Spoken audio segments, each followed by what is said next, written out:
By now, you've probably heard my magic wand story. It's a brand that's been part of my personal journey for more than 20 years. But no matter how many times I sing Magic Wand's praises, I'll never be able to fully capture the story of this incredible brand. Well, now journalist and author Kate Sloan just completed a limited audio series documenting the history and impact that Magic Wand has created over the last 56 years. It's called Making Magic. And the series chronicles Magic Wand's incredible brand story through interviews with nearly 40 experts, performers, business owners, educators, and fans. So I got a sneak preview of this series, and what I loved is that Kate weaves together snippets from all their interviews into this amazing story arc. She covers Magic Wand's journey from appliance store massager to its legendary influence on culture and sexual independence, and it's all just fascinating.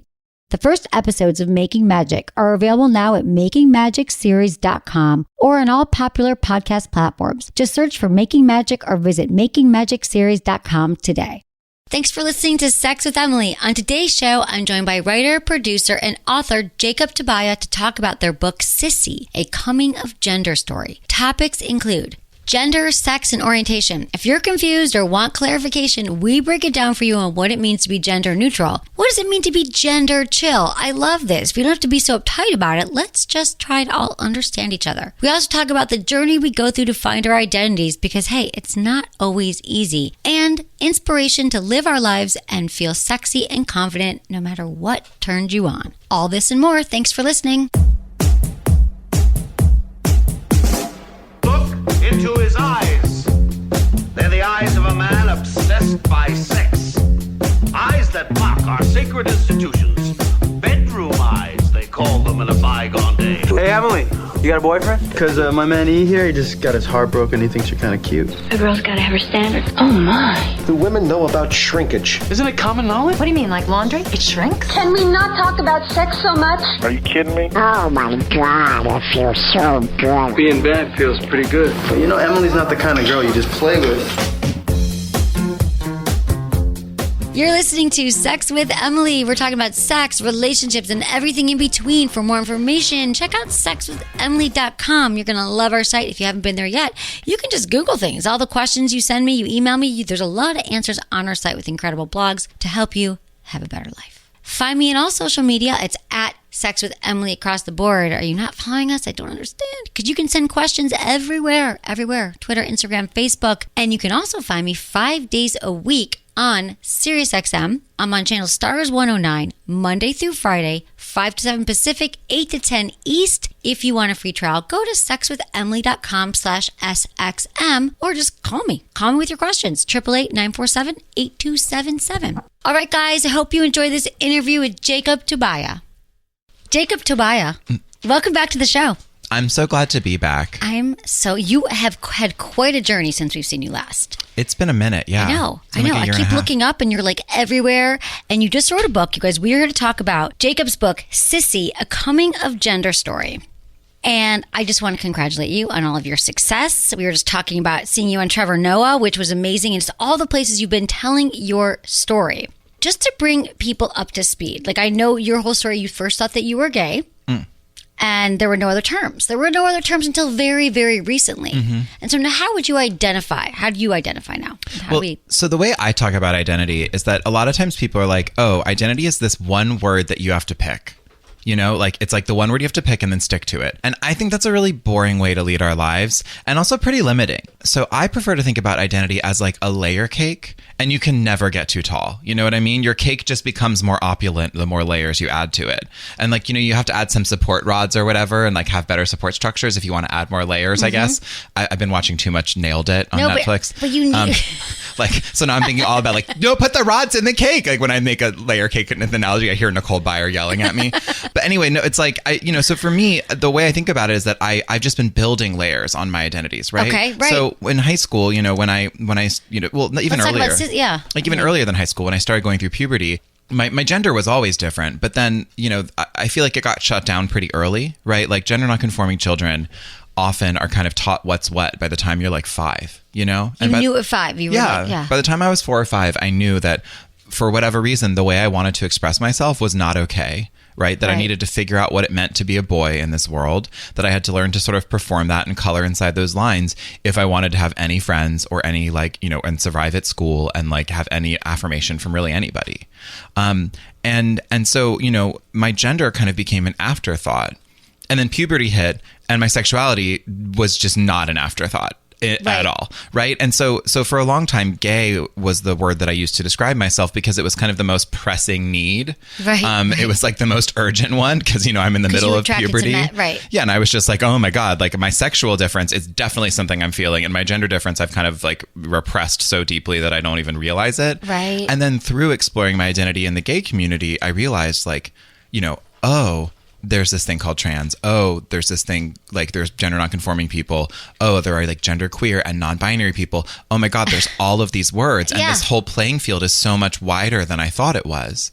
And so now, you know, I understand myself not as like a man or as a woman. I just want to live my life in a way that is sort of between and outside of those labels. Right. That makes sense. You know, and I still have a male body, right? Like I'm not denying the fact, like my physiology, that's my body, but I don't think that our bodies should ever be our destinies, right? Like I don't think that you should look at any one person's body and say, because of your body, I am entitled to coerce you to be a certain way, right? Like it's such a crazy new way of thinking though, that people just, because even just talking about like sexuality, because you're talking not just about gender, but and your sexual orientation. Yeah. And even that's confusing to people. It's like all of it. And I love what you're saying, because why do we have to put people in this? Like, too, it does seem very limiting. I understand that. Everyone's been limited by this way of thinking, right? I mean, if you think about the last century of feminist struggle, it's been about creating space for women to inhabit a broader range of gender expression. Like one moment that people forget was like a historical moment is that there was actually a first time in history when a woman wore pants in a major motion picture. Yeah. Like that was a historical achievement. Right. It was Katharine Hepburn. I cannot remember the year, right, but like she was the first woman to wear pants in a major motion picture. And people sort of take for granted all of the work that's been done around expanding the possibilities of women's gender expression over the last century. But it's like, no, that wasn't an accident. That was based on like blood, sweat, and tears of activists who gave up tons and sacrificed a lot and were the subject of scorn and derision and hateful remarks and glares and all of that kind of stuff. Right. And now I think what I'm trying to do, and what I think, you know, we as a culture are trying to do is to think about, okay, now we need to look at the other side of the coin on this binary way of thinking about things and think about like, what does it mean to give people, you know, male assigned people and people who are raised as boys greater access to expression? What does it mean to give people just the ability to kind of play around more and not have such huge consequences for doing something as trivial as wearing lipstick? Yeah, exactly. Well, let's talk about your style then, because you look fabulous. Like, how do you, and have you always, what is your style? How would you even describe it? Like, do you have a stylist? Have you always loved like dressing up? Like, have you always favored women's clothing? Well, I feel like I've always, it's, you know, it's funny because I wouldn't say that I favor women's clothing so much as I say that I favor expressive clothing. Right, because you are, you know? Yeah, and in our culture, expressive clothing most often happens to be made for women. Although every now and then I find a men's piece that I'm like, ooh. You know, every now and then I like being a little more understated or whatever. And there are moments where men's fashion works for me. But most of the time I end up wearing sort of a blend of the two, right? Like, for example, it's a blend, I like men's pants because they structured a little bit better for me. Like, I feel like I don't mind wearing men's pants. Like, I'm wearing men's jeans right now. And I'm definitely wearing men's cowboy boots, but I feel like cowboy boots are kind of the great gender neutral shoe. Yeah, they are. You know, like everyone looks fucking good in a pair of cowboy boots. Yes, absolutely. Like everyone looks fucking sexy, you know? I'm like, anytime someone's wearing cowboy boots, I'm just like, I agree. Hey girl, I wear what's up? skirts or pants. Yeah, exactly. Yeah. And then I'm wearing this little like, actually I got this really recently. It's a how to describe it. It's a blazer. And then it's embroidered with these little rainbow elephants that are kind of marching around the perimeter of it. Is it like vintage or is it just looks in giant fab. Grass that's glitter embroidered? And so I got this in the Goodwill in Cary, North Carolina, because I was home visiting my family the best like a week Goodwills ago. in the South. Yeah. Yes. But also this one, Goodwill isn't even that good. Like, you know, on the scale of Goodwills, this one's pretty mediocre, but it's one that's closest to my house. And my friend was helping her mom clean out her house. So like like we went there to like drop off stuff, and I was like, let's just take a quick browse, and I saw just like the little tendril of grass and one elephant on the sleeve poking out of the rack, and I was like, that's what I'm buying. That's it. That's done it. and done with the pin. Where'd you put that on? That was it. So my stylist is Goodwill. Okay. And that's also because I feel like spiritually I just love wearing like secondhand stuff. Yeah. Especially stuff like at Goodwill or stuff at like really like, you know, at like proper thrift stores, because it feels like it's really been kind of abandoned spiritually. Right. You know, like I don't know how someone let themselves part with like this pink little elephant. Yeah, I know. You know, I'm like her name's Patricia. She has feelings. Right. Exactly. You know, like how are you just gonna let this jacket go? Like it's lined in purple. I know. Like it's so good. That's freaking fits. It's amazing. Yeah, and so I feel like I'm rehoming, you know, clothes. It's working. It's totally working. So, okay. So this is your style. When you go out there in the world, like how do you feel like you are so brave, Jacob? Like I just look at all the things you're doing and through reading your book, like all your stories are just, it's so real and you're so vulnerable. And I love like all your messaging, like, okay, here's why your kids, like some articles you've written, your kids are going to stare at me. Here's what it means. Or everyone does. They just don't get it. It's confusing. Is it trans? Who do you sleep with? What are you all about? And I just want to congratulate you on all that braveness that you just keep. How do you keep going with all this? What do you think that comes from? Well, I mean, a lot of it is the fact that I'm really stubborn. Okay. That's been really helpful in my life. Some of it is the fact that I'm a Leo, because I'm just really showy by nature. You know, I'm a just showy little lion prancing around. You know, and the bigger thing is that I learned bravery through community. You know, like I didn't learn to be, that's the thing I hate most about when we tout kind of like queer or trans achievements. So often we tout them as if people who are like the first gay whatever or the first trans whatever accomplish that because of their singular bravery. And bravery never happens in a vacuum. So true. Like you only learn to be brave because someone else helped you figure out what being brave meant. And I don't like it how as a culture we often erase the fact that bravery is a collective process, not an individual one. You know, it's not like we're all like some cowboy in a Western movie, like going out, you know, into the middle of the town, challenging someone to a shoot off. Like even that dude had people supporting him, you know, and people teaching him to be brave and people teaching him what it meant. And so, you know, the bravery, I feel like where I've got my bravery from was over a really long, like a decades long process of being surrounded by other queer and trans people who are braver than I was.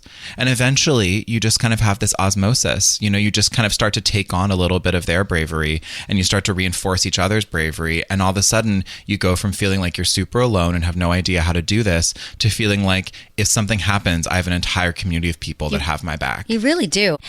Let's talk about this because you had to come out for gender and sexual orientation. So do you feel like you have to stop and you have to explain and what's happening with right now with all the attention it's getting? Because I'm telling you, like I was in New York, for example, and I had meetings with some executives that all had kids like in their 20s right now. Like, yeah, I love having meetings with executives. Don't you? Do you that? Like they were just happened to be those people, and they were like, "Well, you know what you should do, Emily? Like everything's about sex now." Like they had kids in college who were like 20, right. 18, 20, and they're like, you know, everything's about like this, you know, gender binary now and sexual orientation, and they're all like, they all don't know what they are, and they all think that they're bisexual, but maybe they're gay, and it's just you should just talk about that. Bisexual, which is I'm great. like exactly. I'm like you're bisexual as well. Just wait till that happens, right. Mr. Executive. Oh my God! 60. Like every exec you're meeting with is like what I'm saying. Like, gay. Hi, my 20-year-old is bisexual, and like he really doesn't know what to do about it. And you're like, okay, so you're bisexual, and you don't know what to do about it. That's what I'm getting from this conversation. Right, but it was two people. Okay. It was two in a row. It was a woman whose kids were also in their 20s, and she's like, it's like this is what you need to tackle. So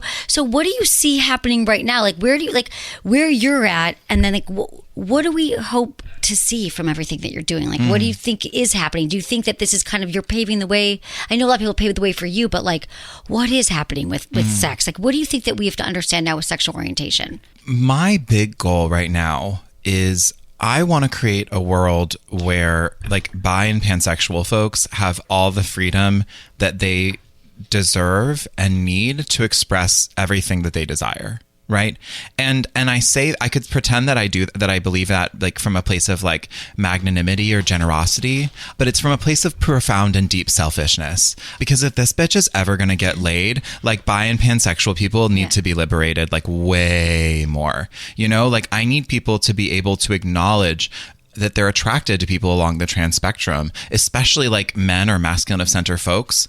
If you look at the world of porn, right, it's very clear that like trans people are deeply attractive to so many people out there. Right. But then if you look at our culture, like where are the like, you know, cis men dating trans women on television? But they're not, but they're doing it, right? What do you find? Like, I mean, it's Right. happening all the time, but there hasn't been that person yet. There hasn't been the cisgender man who's out there saying, yeah, this is what I'm attracted to. Right. And this is what turns me on. Yeah. And like, I need people to be able to name that, like, when I walk by in high heels and like a cute little skirt and like, you know, my toned as fuck legs that are hairy as hell, like that there's a lot of people who are like, I need them to acknowledge that. You know what I mean? Like I don't get why people are so ashamed to acknowledge their desire for gender nonconforming people. Like, we're sexy, we're fun, we're so cute. fun. You're so fun. Like, I want to be best friends. I felt this last time. Like, we should hang out. Like, Right, this which is like fun. we really should. I know we should. Like, I feel that too. We're practically neighbors. We just realized. I'm like not feel doing like, anything this summer. Really? Nothing? I mean, I have like, it's like one of those things where I'm like pitching this big project at the end of June. And then after that, I might be doing a lot of work, but I also might be doing literally nothing. Are you dating? What are you doing? Like, what's your life like now since the book came out? Well, I mean, I wouldn't say that I'm dating a ton, but I am very much on the market and I'm trying to find ways to like, I'm working on my own desire too, because I feel like I'm really dissatisfied with how I was raised, like in terms of the cultural cues I was given around what is attractive and what is desirable. And I hate the way that my erotic conditioning was like controlled by all of these like shitty Disney executives like out in LA. You know what I mean? Well, no, it's true. Like the story about the prince and the princess and coming to save it was just this. Right. And like I'm just sort of like, what? Like, who decided that, like, oh, what we're going to do is we're going to make every middle schooler in the country fetishize Zac Efron? Right. Like, who made that decision? I don't even find him cute. You know? Because I'm like, I think he's cute, but I'm like, I would like to think that more than just that is cute, you know? And I have like this whole, I feel like I have this, there's like the ability, you can expand what your brain thinks about, right? But then like getting into your subconscious of your desires takes like more measured work. It does. It's like know? erotic. That's kind of sucks. Like somatic therapy. I've done this somatic. It's talk about everyone has an erotic blueprint. We all have an erotic map, and there's like a primary erotic thought that kind of turns us on. If we don't, we have to go finding it. But what is that? And then you kind of expand that. Right. You start to think about your fantasies, and you start to think about. I've had to do that work too. What really turns me on, and is it just a three? Because most people are like limited with like threesomes, right? Or threesomes. What's the other main one? Like, what are other things that people are turned on by? It's the top fantasies are like threesomes, group sex. Okay, that's kind of the same thing. Dominant, submission. Like S&M. S&M. Yum. Yeah, I like that too. Yeah. But how do you So how do you figure out what really? Yeah, right. What and I think what I'm focused on right now, like my dream partner. Tell me, I want to know. Is and I found a few people who are kind of like this, but like my dream partner is also femme. Like I want to date a femme. You know what I mean? Like I want to be with like another. I'm open to other possibilities, right? Like I'd be down to date like trans dudes. I'd be down to date like maybe a hot butch lady. I could get down with. I would need her to approach me. You know what I mean? Yeah. Because I'm like I'm not 100% sure what I do with that. Right. And I feel like it's weird to approach. Have you been with? I haven't yet, but it's on my goal list. Never been. It's on my I want to figure it out. Never had a vulva in your face. No, but I'm like I feel like there's a way that I could get into that, but I would need someone with just like a blistering amount of confidence and a deep confidence of how much they wanted me, and also an acknowledgement that like part of that sometimes radical sex can look like helping people learn what they're into. Right. It's you know true. What I mean? It is true. You need someone who maybe wants to be a teacher, or maybe they're learning as well. Yes, I need someone who like erotically wants to be a teacher. Right. Like who is like, I'm going to teach you and I'm going to get turned on by the fact that like you might fail. And then I get to give you an F and then we'll try again. Exactly. There are people like that. I love it. So you're kind of on your erotic journey because in a way, a lot of this has been heady for you, I would think. Totally. And it's kind of not about sex. Right. Right. And, I would think not that you're not sexual, but I would feel like this is just because I get that too. I've been so caught up in my business lately that I'm like sort of on this like taking a break lately from dating. I kind of call it like a manatorium, like more right. So I'm like literally having a show, not having sex. It's been like 6 months, 5 months, which I haven't even said that out loud yet, but it's true. I'm doing it. Yeah, I'm on even longer than that. Right. So Okay. don't worry. And it's okay. You're in good company. Yeah, but it's like but But I get it. So then getting into your body and what feels good, because I feel like, it's something to look at. It's something, and also where you have to present, people probably don't know what you're, because, okay, so saying trans, because transgender, like, how do you explain, like, you're not having any surgery, you're not changing, you love your male body? In terms of, like, trans folks, I think that one of the big problems we have in our culture is that everything about sexuality is coded with gender. Right. Almost everything in terms of how we understand what it means to fuck people, what it means to be intimate, what it means to have relationships. The way we're taught about those things from the earliest age, the way we're conditioned, is that you have to fit into one of these two categories in order to make sense. Right? And I'm kind of like, what would it mean for us to... Like, what would it mean for all of us to find different ways of making sense to one another? Right. Like, how would that look? Like, tell me your future, your dream future. I mean, like, my dream future, I think, is that... What does it look like? Like, I think I want to be, like, married to a drag queen. Okay. You know, like, I want to find, like, my, like, femme top dom, like, you know, husband. Dom. Okay. So like, you're and or partner. Yeah. I'm just picturing this for you. Then we can manifest I think, for now at least. We'll see. You're so young, too. At the current moment. You're late 20s, right? 28? Yeah, I'm still a little baby in terms of figuring some of this out. So much, like, you really, I mean, I'm just so impressed with all the, I don't want to cut you off, but you've done so much work on yourself. Well, it's funny too, because it's like, I feel like I've done so much work on my gender where it's like about me and the work I can do myself. But the erotic work, like, and sexual liberation, you have to work with other, I mean, like, I feel like I've liberated myself sexually pretty well, like, on my own. Right. And also, like, with some of your help, Emily, because of, I mean, the last time I came in for the podcast, the amount of toys I left with, holy shit. Oh my God. Incredible. What did I give you? Because we got more. Oh, I had never had a fleshlight before. And I was like, wow, this is like beautiful. And it's like one of those crystal ones, like the clear ones is really cute. Okay. What did I get? There's like some really cute butt plugs, some really cute, Yay. like a really nice, like a really nice primo dildo. There's a lot of really good shit. Okay, good. Like gallons of lube, not gallons, but like a I'm bunch sure of it could have lube. been a gallon. Not a gallon, but like a bunch. No, right. Like multiple containers. I just feel like it was really great it was a really great sort of like, you know, sometimes you're writing the book and you can take a masturbation break when you got tons of lube. You just need ways to, like, reduce the tension. Yeah, totally. That's what it is. Totally. Oh, I love it. But yeah, you know, I feel like the thing that's more difficult is that doing kind of sexual liberation work, oftentimes it requires somebody else to explore with. Yeah. You can't just explore with yourself. Right. And I mean, you can, but like there's parts you can't just explore with yourself. And so it's, you know, figuring out how to find people and what kind of exploration I want and how to communicate that to other people. Like, that's a whole other journey that I'm just beginning. Exactly. And I think that part of that journey is just being honest and saying, like, I'm exploring. Are you ready to play? And I think people are more open to that now. They definitely are more open to exploring and playing with you. Okay, so tell me what it was like to be able to, since I guess you were working on the book, and what was it like to write your whole story? I can only imagine really cathartic, and that how much you learned just the process of writing it. Right? Yeah. I mean, I say this, and I don't say it lightly, that writing this book was actually like the most healing thing I think I've ever done. Yeah. Because, I mean, if you think about it, like, it's, in some ways, it's the best therapy, right? Because how often, so much of like therapeutic practice in my life has been taking a story that you've told yourself about something that happened in your life, and then finding a way to retell it with yourself as the protagonist. Yes. You know, and like how to tell it in a way that is more empathetic towards you and what you were going through, and where you're not blaming yourself so much for everything that's going on, and where you're giving yourself freedom to like be imperfect in certain moments and be confused in other moments. And I feel like doing that for 300, 400 pages, it changes you, and it changes your heart in ways that are that you know are permanent and are beautiful. Yeah.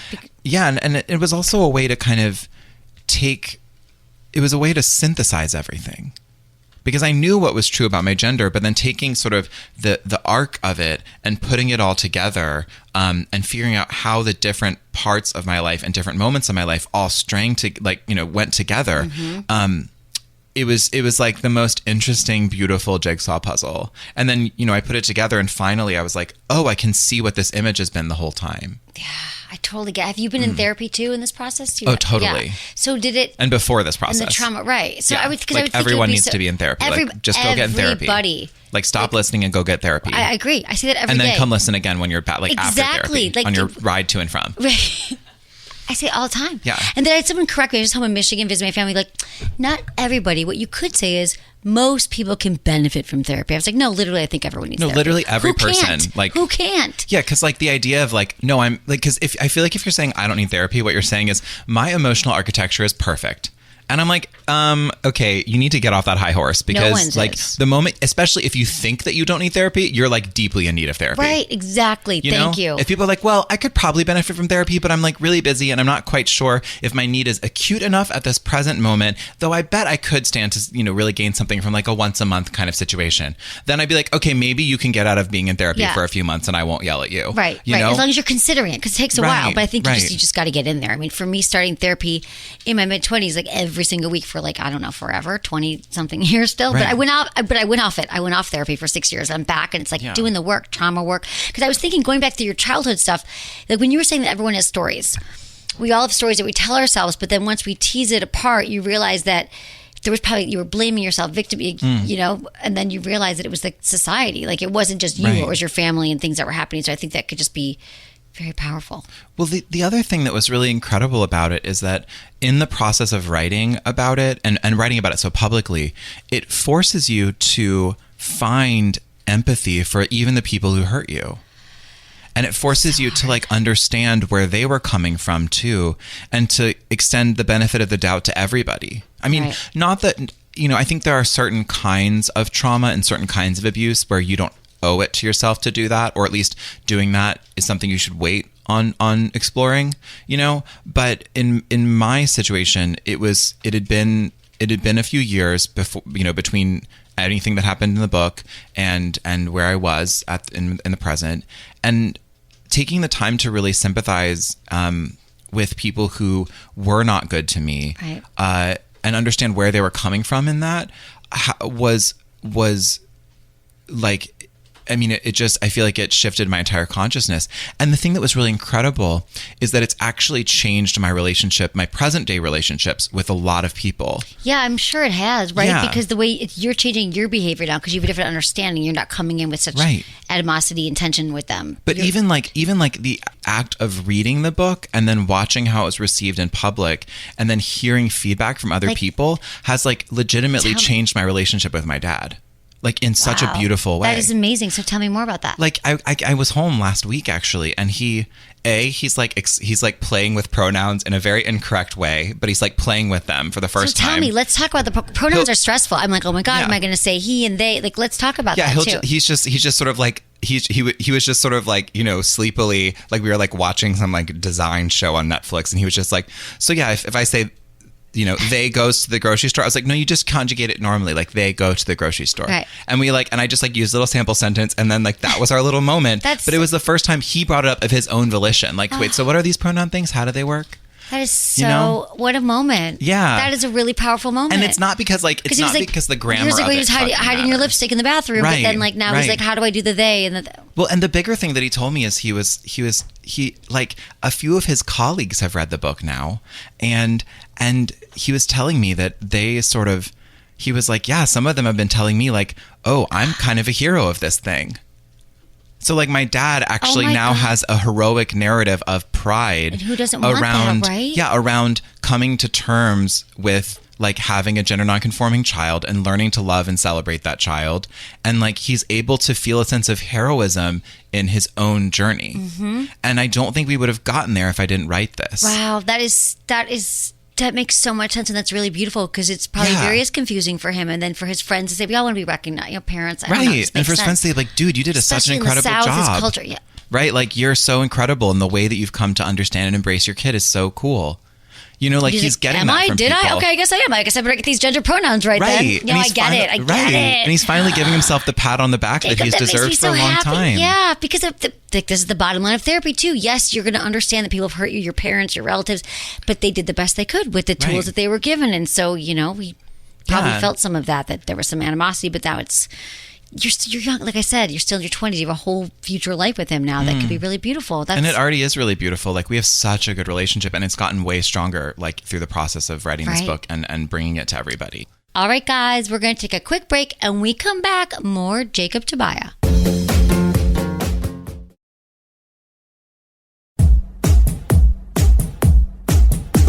okay, let's talk about the gender. Like why people, it still can be confusing because you came out the gender and sexual orientation is two things you've got to deal with. So let's talk about the pronouns. So you don't go by he.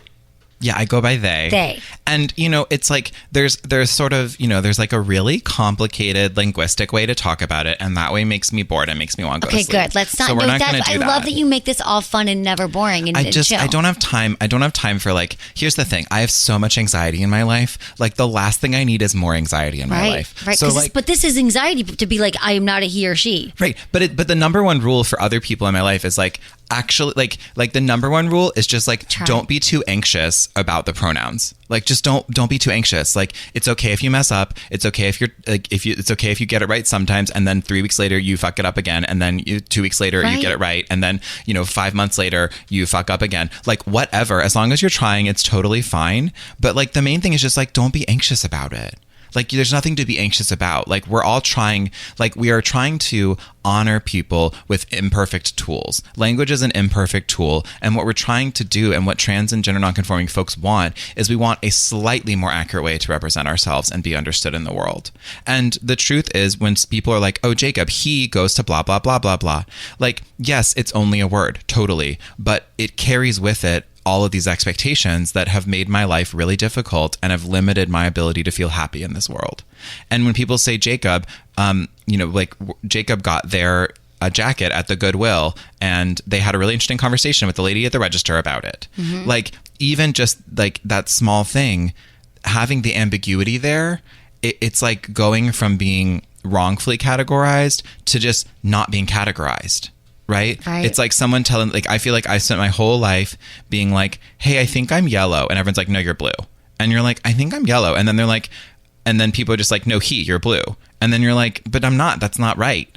And it just feels like getting closer to accuracy. Right. And finding a way to really respect folks. Because the other thing too is like, here's the other thing I have a lot of trouble with. Let me just go in for a second. I don't want to be rude to like cisgender people or like, people whose gender experience has been normal. But like, I remember in fucking elementary school, how many people, like how many just like straight dudes would have a nickname that they insisted on being called by the teacher. You know what I mean? Like there would be Edward Bartholomew. And he'd be like, I go by Eddie. Right. And then the teacher would be like, Edward. And then he'd be like, no, Eddie. And the teacher would be like, sorry, Eddie. And then like they would move on with the class, and it would be like, and then Eddie would be called Eddie for the rest of the time.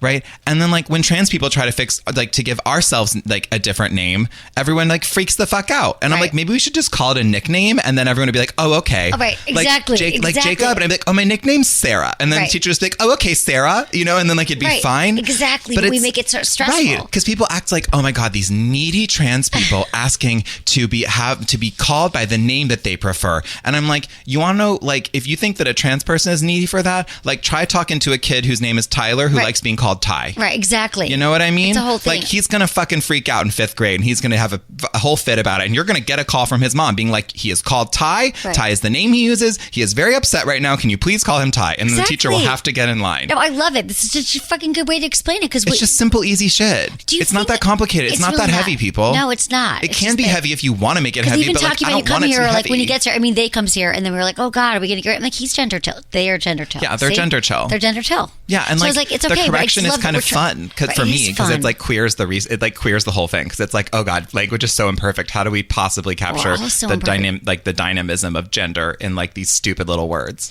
So you feeling like there are other people that you meet? They're like, oh, I don't do that. Like they're also gender nonconforming, but they've decided not to use they.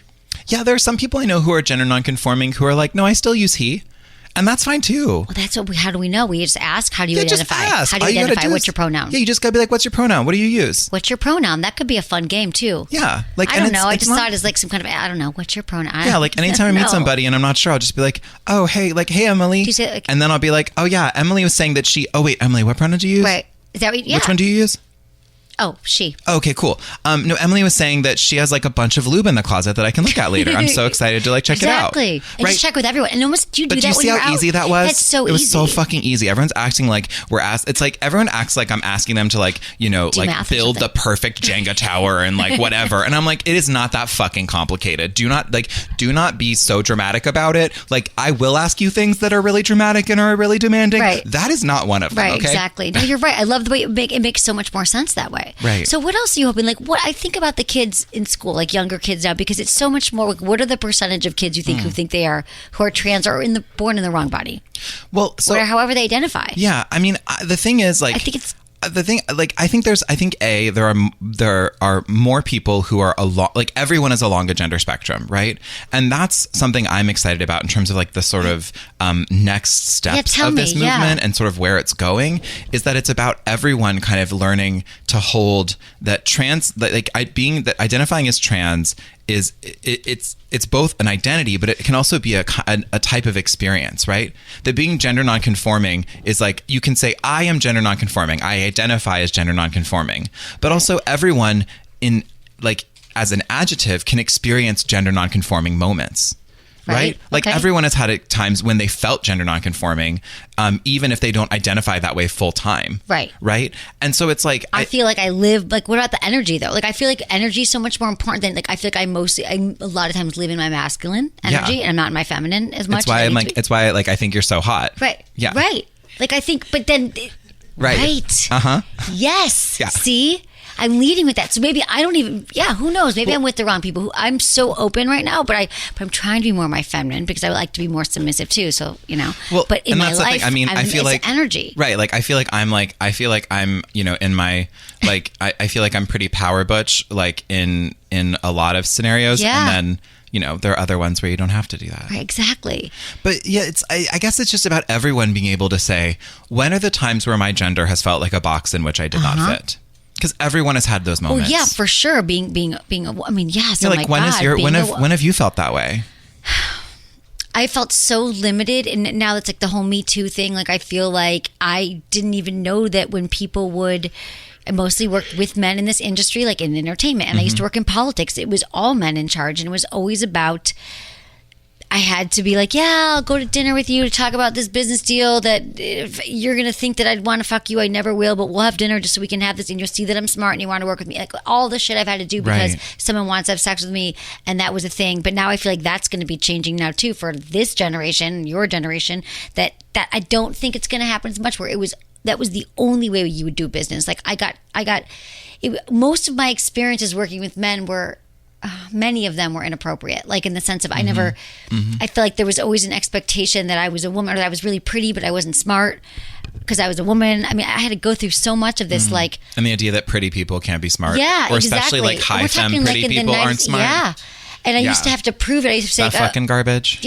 All that stuff. Like, I'm just being a woman was and then a woman who talks about sex, for example. That's she must be a slut. She's a prostitute. She's something. I feel the same way, like, as like a femme who talks about fashion a lot. Right. Everyone assumes that means like they like look at me on Instagram and then they're surprised that I'm really smart.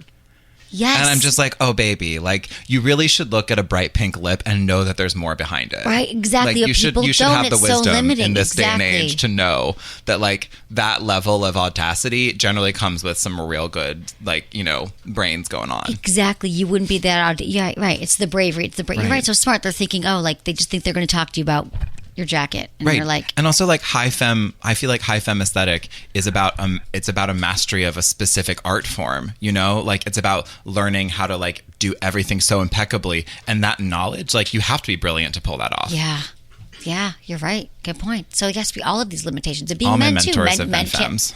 Really? Basically. Because who have you been your mentors? I mean, like, it was in my early career, it was all like just like powerful women who were my bosses or supervisors. Really? Yeah. Yeah. Like, I sort of learned early on that, like, that was the people I worked best with. Yeah. Well, men are tough to work for too. I think they can be. Many can be. I feel like these days I found a lot of men that I enjoy working with now, and it's like, yay. Yeah.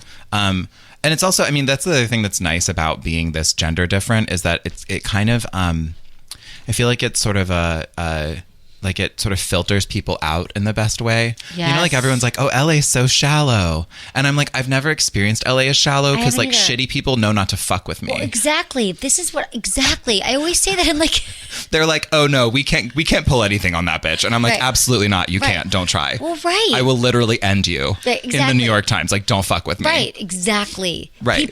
There are shallow people everywhere. People who have these, I haven't found that either. People are shallow here. People might be they just wouldn't be my people. I'm like, I don't spend time with people who suck or who are just about that. There's good people everywhere. You will find them. But LA's probably a good place for you right now. Do you like LA? I love it. The sunshine really works well for me. Yes. I feel like I'm like a little plant and I just need to photosynthesize every day. Exactly. And it's really good for my mental health too, you know? Like the sort of feeling of space and like having access to cute plants.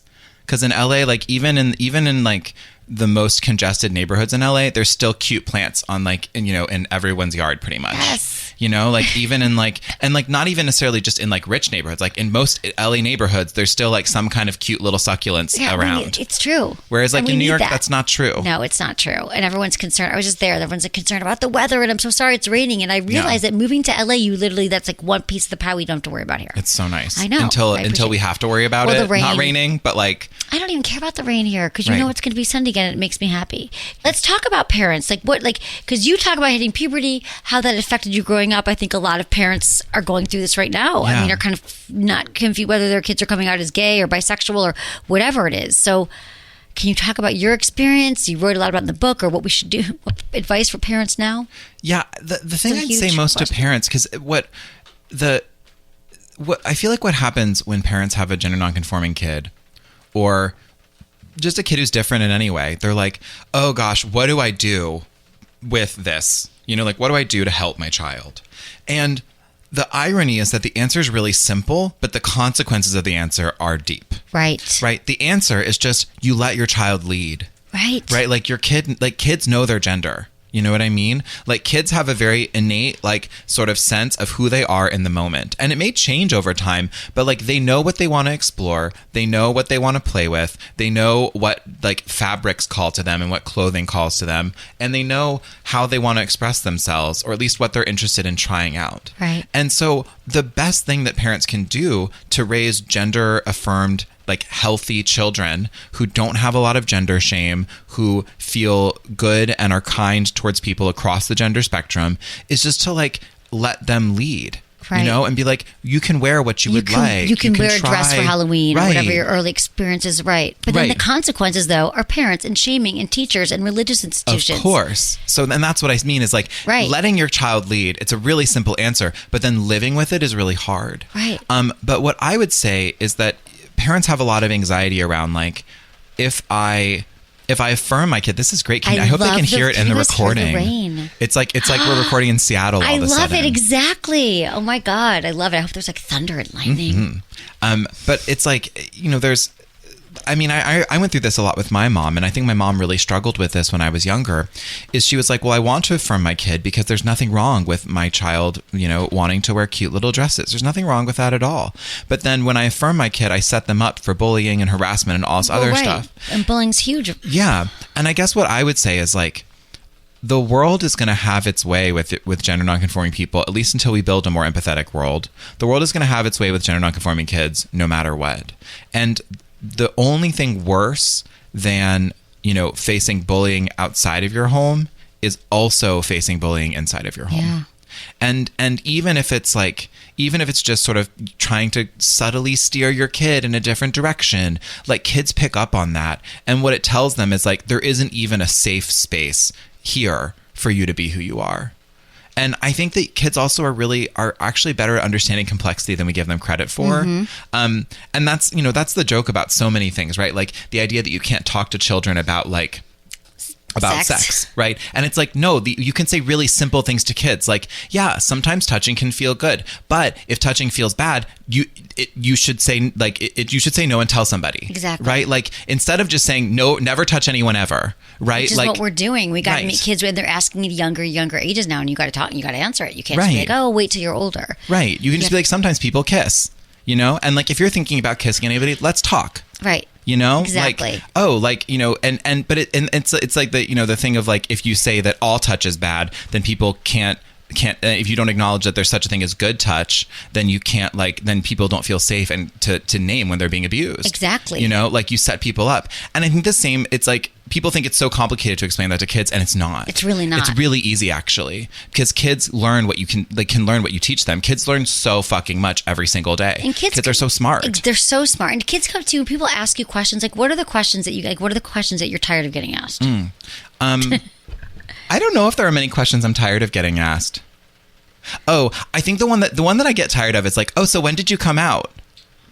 Because people want like one story, and I'm like, bitch, literally read the book. Right, like, exactly. Like there is not one story, right? Coming out is never one story. No. And like what you want is a fucking monologue, and I'm not going to give you a one-person show for free. If you want that, you have to pay a lot of money. Exactly. You know, there's a development book. process. You need to get me a stage. We have to rent a theater, right? Like there's a whole apparatus here. Right. You should do it, rent a theater. I want to. I want to do a stage show. It's and like you've been on on my your book tour. I mean, you've been in a bunch of different cities. But it was in March, right? April? Yeah, it was March. Okay. Yeah. I'm glad we're getting I went to like now. 11 cities. amazing. It was bonkers. Yeah. Okay, so but I 12. like that you talk about coming out of your shell. Yeah. Not coming out of the closet. Yeah, because that's the thing. That's why I have so much trouble is there with the idea of the closet metaphor. There's this idea that like you come out once and then you're done. Right. And literally no queer person has ever had that experience in the entire world. No trans I'm person. out, that's it. Yeah, I'm done. I'm finished. You know, it's like, no, girl, like you have to come out over and over and over again. And the reality is that you carry your shell on your back like a snail, right? Like you and anytime you feel threatened, you reserve the right to go back into it.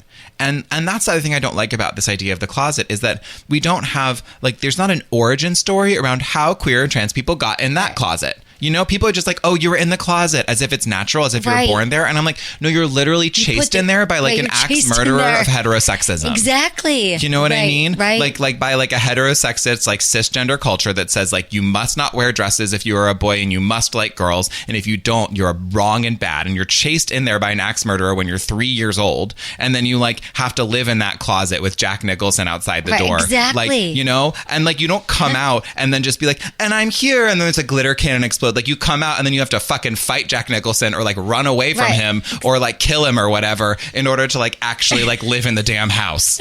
You know what I mean? Like I'm just like, I need a more exciting metaphor and one that actually centers like the humanity and experience of queer and trans people. Yeah. And for me, it's like rather than trying to reclaim this idea of the closet, because I just feel like it's too far gone. Because I'm like, I love closets also, right? Like I don't ever want to come out of my closet. If I could live in my closet, I would. Like can my whole house be my closet? That's what I wanted. Mine too. Like what are living rooms? Can I just have couches that are between racks of clothes? Like I would be in heaven. Exactly. So like why do closets have such a bad rep? You know, like they're beautiful spaces. Exactly. Anyway, but I feel like for me this metaphor of snails in their shells is so much better because what it says is like if a snail recoils into its shell, no one says, "Oh, you aren't courageous." People are just like, "Oh, you got threatened by something. You got spooked." Right. So it's okay that you're in your shell. You got spooked. Whenever you feel safe, come back out. You know, and you don't. So loving. Right. It's a loving metaphor, and it allows the humanity of queer and trans people to shine, and it allows us to not be blamed when we protect ourselves. Right. You hide yourself when you're threatened, and that's a very natural human response. And you're not being dishonest. You're not being deceitful. You're only protecting yourself as best you know how. And maybe you got spooked by something you didn't need to get spooked by, but also like we're just soft little snails. It makes sense that sometimes we're spooked. Like every human is a soft little snail. We're very soft creatures emotionally. I just want to hug everyone in their shells. Like, I have so much compassion. And also, like, snails are really cute. They are cute. Okay. God, you have to go. Okay. And gay. I know. Snails are really gay. I love snails. They leave glitter everywhere. They do. They have their slimy glitter trails all over your damn garden. And you're like, oh, that queen was here. Were they glitter? They leave glitter? Well, they're not like real. It's like they're like shiny little, like, you know, snail trails. Like they leave little, like a little slimy, shiny. Like, I want one now. Yeah. I remember them. I had them in a cage. Oh, sorry, as a kid. Well, you know, Michigan, like a snail. Well, I feel like some snails are probably okay being like, as long as you're feeding them. I feel bad that I put them in a regularly. cage. I don't know. I feel like they're okay. I understand. I like the whole thing. So what would you tell people who are listening to this, or they have kids or relatives or anything that are trying to figure out their sexual identity along with their gender identity? I mean, what resources? What could they do? What do they say? We talked a little about what they could say, but like, it's such a whole new world. Right. Which I love. Well, and again, the advice is really simple. Following up with it can be really difficult. But we can never underestimate the value and the power of the question, what do you need? What can I do for you? Is there anything I can do for you? Mm-hmm. Because if someone comes out to you, sometimes they don't need you to do anything. Sometimes they're like, no, this is still a me thing and I'm figuring it out and I'm like, want to take it slow, but I'll let you know when I need support or help. but I think it's just sort of being like, hey, I'm here if you need anything. And, you can naming with specificity a few of what those things might be, right? Like, if you want to talk about how you're feeling, if you want to go shopping together or explore something, or like, put on something that you're not comfortable with, if you need help, like, going out in public dressed in a different way for the first time, or you want someone to be your cheerleader while you do that, I'm here for you. If you need help, like buying your first tube of lipstick because you're a little scared to go in the makeup aisle because you don't know how to deal with people looking at you, I'm here for you then. If you just want to like have a 12-hour conversation about all your feelings, I'm here for you. If you need someone to talk to mom and dad for you, like, I'm here for you. If you need someone to like go into your school, like into the office at your school and yell at your principal and tell him to shut the fuck up and step the fuck back, or you're going to call the ACLU, I will do that, right? Like, I will do anything you need in terms of support, because I'm not, like, the hardest thing when you're trying to figure out who you are is the uncertainty makes it difficult to stand up for yourself. When you're still not quite certain about who you are in this world, it's really hard to stand up for what you need. And sometimes having someone else who can like stand up for you and use the fact that they're not the trans person going through it necessarily, but they're an ally who like has all the power that kind of being an ally comes with, that can mean the world. It's true. And kids need that in so many different areas of their life. And adults, so even adults figuring shit out. All just being the like, time. Need me to talk to your boss, need me to like, need me to, to like suggest something. And you can do this for coworkers, you can do this for friends, but it's just like, ask people what they need. Right. Ask them before you start to give advice too. That's a universal. Yeah. And like, because I mean, someone was talking to me the other day. I have a problem with that about sometimes. Like, I just over-advise before they don't ask me for advice, and I'm start giving them advice. Well, it's because you're like a power fan. I know. It comes with the territory. I do that too, and I have to like watch myself. Yeah. Like, nope, do not be prescriptive. Start therapize you. Yeah. Let people like go on their journey in their own time. Right. But that was like, one of my friends was talking to me. He was like, yeah, my sister is like bi, and she's having a lot of trouble, and she's not out to like our dad, but she's out to everyone else in the family, and she doesn't quite know how to feel good with herself. And I just can tell that she still has a lot of shame about this. What do I do? And I was like, well, solving her shame is shame is a multi-year problem. It's not something that you as her brother can totally solve.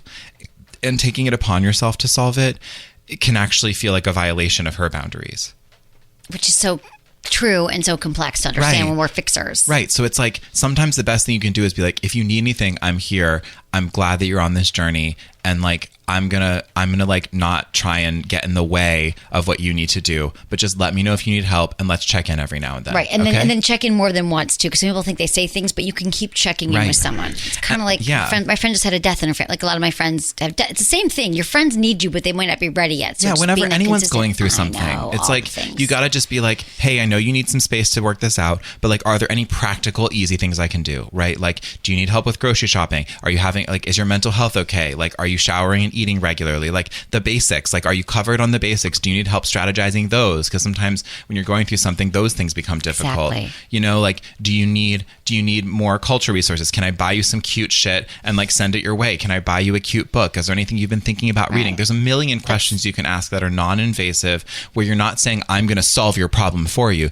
but you're saying, hey, let me be a resource in helping in whatever way feels good. Right. Those are all great. Those are all very great specific ways you can help people. Can I help pay for a therapy session? Exactly. Would it help? Like, is the financial burden of finding therapy? Are you just scared to pay that, like, $60 or $100 or whatever dollars you have to pay? Like, if me paying that would help you get started, I'm down to pay it. Can I help find a therapist? Do you need help finding people? I can get some referrals from friends, like whatever. There's like a million like tactical things you can do. Because that's where we often get stuck. Right. Speaking from someone who gets stuck with details, I get it. Yes. And it's so easy to help others sometimes and not do those things for ourselves. Exactly. But like, being a strategy partner on the details can be really, really helpful. Exactly. Wow, I love the way you put it. I love the way you put everything. Everyone has to check out your book. And I have 5 questions I have to ask. I ask every guest. Yes. But this is Sissy, a coming of gender story. Jacob Tobia. Thank you. Everyone should check. I mean, I already have like 3. Literally, I'm ordering on Amazon 3 copies for parents, friends of mine that they need this for them. And I was telling you, I was just in Michigan, and I'm like, this is exactly what I'm going to, it's such a great roadmap. And for anyone who wants to understand what's really happening, I think this is the future, and it's really going to help so many people. So thank you for writing this book and for being here. Well, thank you for reading it and for having me. Yes, of course. I love it. I was so happy when I got your text, and then I saw you, and you're amazing, and your glitter. Okay, 5 questions. Ready? Yes. Something you would tell your younger self about relationships. I would say, that learning to just send that text and not overthink it is the best gift you'll ever give yourself. Oh, I like it. Biggest turn on. When someone like touches like your knee for the first time when you're like on a date and like it's going well and they just sort of like put their hand on your knee and you're just like and like electricity goes through your entire body. Oh my God, that makes me that's like the G-rated one, I guess. I don't know what the R one is because it's like, how do you choose? Biggest turn off. Biggest turn off is when someone when people won't own up to their trauma. Yeah. When people won't come to the table and be like, yeah, I'm fucked up too. Same. Now we're going to this 5 quick questions, but yes, people are like, everything's perfect. Nothing's perfect. We all I'm shit. like, don't pretend you have your shit together. No one does. Like, stop that. Exactly. Let's fuck. I'll fuck it out of you. I'm going to fuck the trauma right out of you. What's the most important personality trait in another person? It's a simple one, but it's a good one. Empathy. Something you wear that makes you feel confident every time. My grandma's earrings. Aw. Is that what you're wearing? No, these are like from an estate sale, so they are someone's grandmother's earrings, but they are not my grandmother's got earrings. it. Do you go to estate sales in LA all the time? I haven't been to a bunch, but we should. The key love is it. You have to find the ones where there's like a bag of clip-on earrings in a like plastic Ziploc, like a sandwich bag, and it's just like $10, take them all. Then you go, great, and then you take them all, and there will be at least 5 gems in there. Yes, and all the scarves and the bags and the purses. I would do it with you since we're neighbors. Okay, thank you so much for being here. We can find you tell me the best place to find you. Just on Instagram at Jacob Tobia, Twitter at Jacob Tobia, and jacobtobia.com. All right, guys, I hope you enjoyed the show. And I love hearing from you on everything. Let me know what you think. Which shows are you loving? Also, thanks for sharing this with your friends. And, if it's helped you, it'll help others. Thanks to my amazing team, Ken, Kristen, Michelle, producer Jamie, and Michael. Was it good for you? Email me, feedback@sexwithemily.com.